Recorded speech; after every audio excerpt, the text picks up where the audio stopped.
Are you content? In other words, are you happy with the things you have?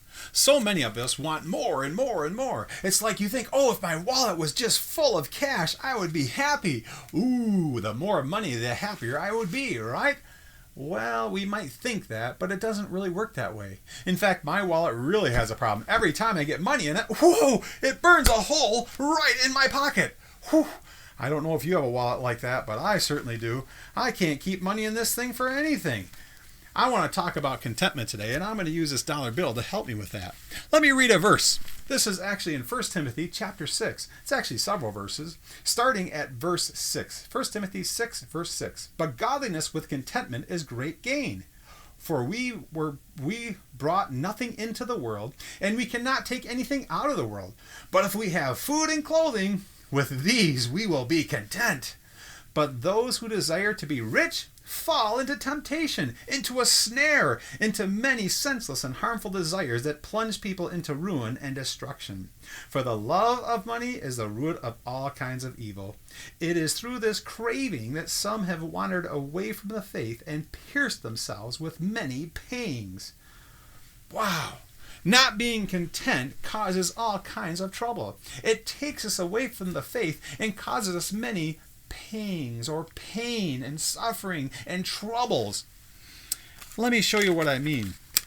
Let's take the dollar bill. If I were to take the dollar bill and fold it like this and put it inside the paper, I want to show you what I'm talking about. When we are desiring money above everything else or desiring stuff above everything else, it causes us great harm. It causes us to focus on that desire and what we want, instead of focusing on what God wants for us. Let me put the pencil inside the dollar bill to show you what I'm talking about. When we desire money above everything else, when you desire stuff, and all we want is more and more things, it causes us pain. It's like the piercing part that Bible talks about in 1 Timothy chapter 6. It causes us to think about things that aren't helpful. It causes us to focus on things that are, really ripped it there, totally destructive for us. But you know, that's not what God desires for you. What God desires for you is to not focus on those things. He desires for you to be content. How do we do that? Well, instead of wanting and focusing and desiring more and more and more stuff, instead of constantly thinking about all the stuff that we don't have, we need to be thankful for the things that we do have.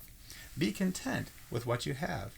Be thankful for what God has given you instead of desiring what things everybody else has. You know what?